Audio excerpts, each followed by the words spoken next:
रूप में हम तुम्हें दिखा देंगे। ये सब आपसे कहा। हिंदू मुसलमान लड़ जाएंगे, ब्राह्मण क्षत्रिय वैश्य अर्जुन लड़ जाएंगे, बाप बेटा लड़ जाएगा, पति पत्नी लड़ जाएंगे। कहा ये सब हम तुमको दिखा देंगे। आज समाज परिवारों में सब यही हो रहा, लड़ाई के सिवा और कुछ नहीं। क्यों? ये है कलयुग। कलयुग का अर्थ जानते हो? किसी ने आपको बताया ही नहीं।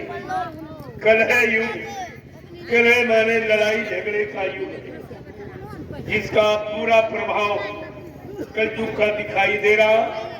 आज परिवार समाजों में भाई भाई में लड़ाई झगड़ा, बाप बेटे में लड़ाई झगड़ा, पति पत्नी में लड़ाई झगड़े, जात पातियों में, हिंदू मुसलमान सिख ईसाइयों में, ब्राह्मण क्षत्रिय वैश्य अर्जुनों में, राजा और रैयत में, यहाँ तक मंदिर और मस्जिद में भी झगड़ा। अब आप कहाँ जाओगे सुख और शांति की तलाश के लिए? कोई जगह तुम्हारी सुख शांति की बाकी नहीं है, सब जगह लड़ाई ही लड़ाई। ऐसा ये समय आ गया, दिनों दिन तबाही मची जा रही है, कहीं शांति ढूंढे नहीं मिल रही। हविष की नदी हर तरफ बह रही है, न राजा को शांति न रैयत को शांति। ये शासन व्यवस्था कहाँ जा रही है? कहीं शांति ढूंढे नहीं मिल रही। अब इसकी नदी हर तरफ है, चाहे राज्य का काम या धर्म का हो, सबों में तो बू स्वार्थ की आ रही। कहीं शांति ढूंढे नहीं मिल रही। ये संत महापुरुष आपको इशारा करके संकेत करके चेतावनी देके सब बता रहे कि तुम कहीं चले जाओ, शांति कहीं रहती नहीं है। शांति तो मनुष्य के अंदर है। जब शांति कब मिलेगी? जब शांति वाले काम और व्यवहार तुम्हारा पारस्परिक बनेगा।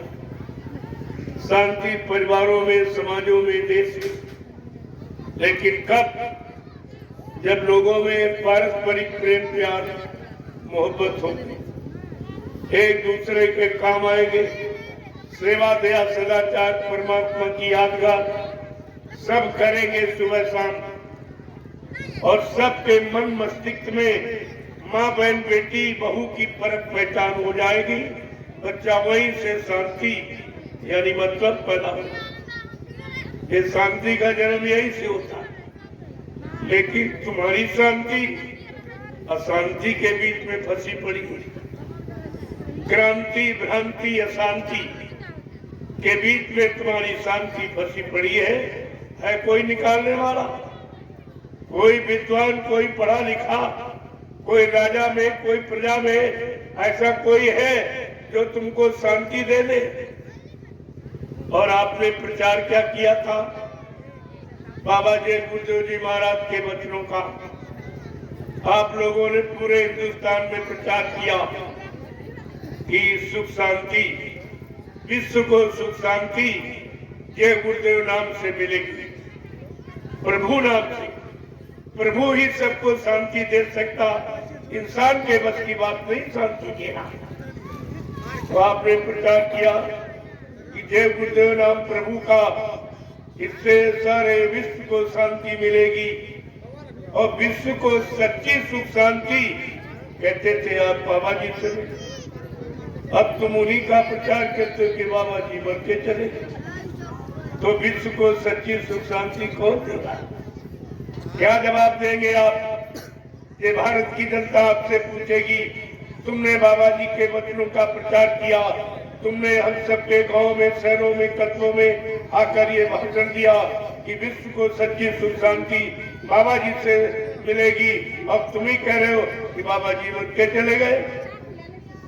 तो अब कौन सा मुंह दिखाओगे भारत की जनता?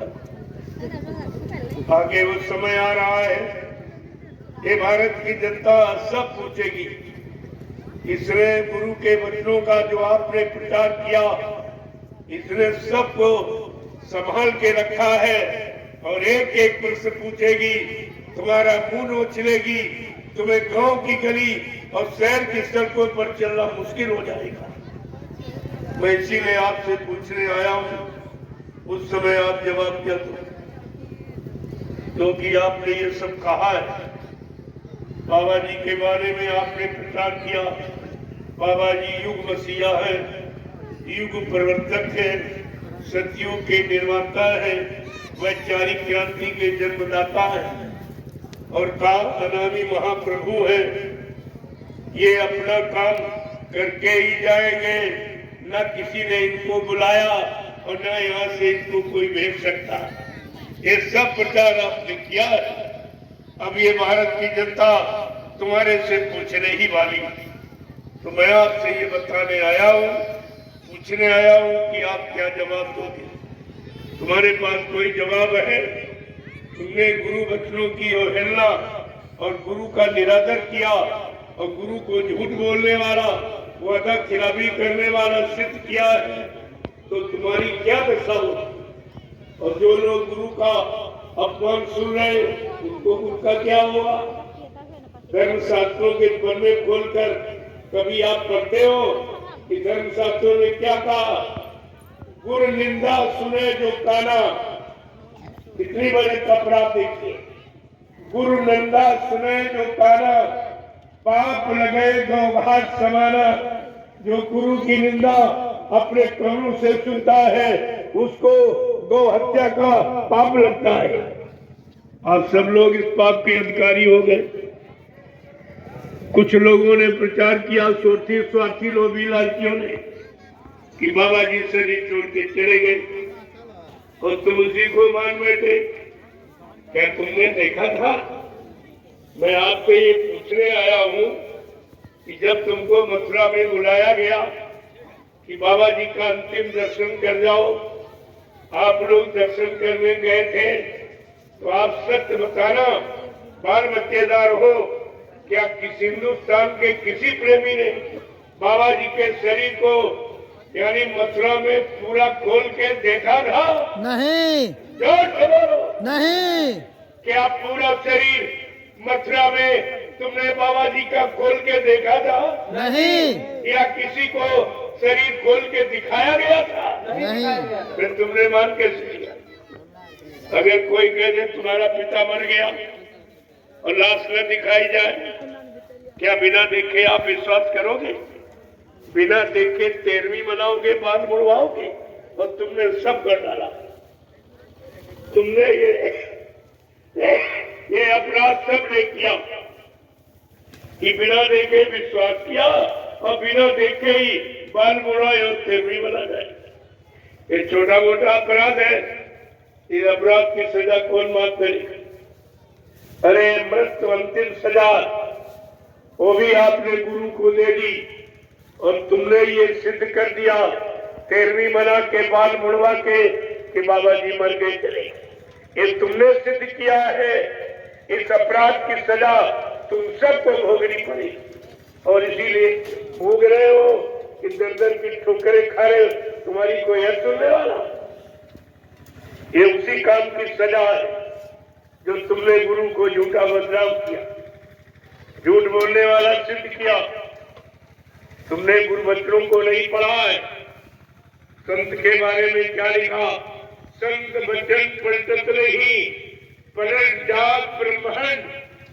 चाहे ब्रह्म बड़ी ब्रह्मांड की रचना में तब्दीली बदलाव क्यों न कर दे, लेकिन संत जो कहेंगे वो करके दिखाएंगे।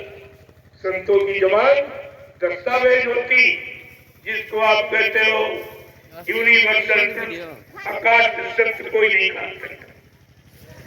कितना बड़ा परिचय आपको संत के वचनों का। गोस्वामी जी महाराज ने लिखा है, संत दर्श जिन पातक करई, संतों के दर्शन मात्र से पापों का क्षय हो जाता। ये कितना बड़ा लाभ। क्या सृष्टि में कोई इंसान, कोई धनवान बलवान बुद्धिमान, कोई अधिकारी पदाधिकारी अपना दर्शन देकर तुम्हारे पाप कर्मों को काट सकता? ये भी आप भूल गए।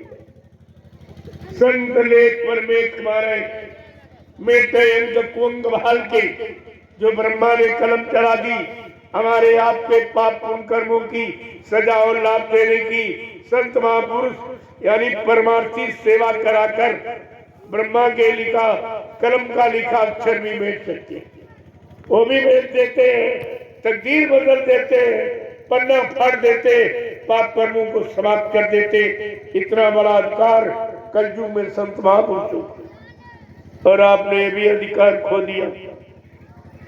अब तो कोई भी संसार में अपने आप को ये नहीं कह सकता हिंदुस्तान में कि मैं बाबा जी का शिष्य हूं। तुमने शिष्य बनने का भी अधिकार खो दिया। अब तुम भविष्य में ये नहीं कह सकते हो कि मैं बाबा जय गुरुदेव जी महाराज का शिष्य। शिष्य बनने का भी अधिकार तुमने खो दिया है। ये छोटा मोटा नुकसान आपने किया, लेकिन तुम्हारी समझ में कुछ नहीं आता, क्योंकि ये अगर काम मेहनत करके, तपस्या करके, संयम त्याग वैराग करके, परिवार बच्चे छोड़ करके, मुसीबत उठाकर और खोज करके अगर गुरु मिला होता और उन्होंने त्याग तपस्या करा के ये नाम दान दिया होता तो तुम कीमत समझते। जो परिश्रम से चीज मिलती है उसकी इंसान कीमत समझता है। ये सब फ्री में मिल गए और फोकट का माल मिला और सब खत्म हो गया। कुछ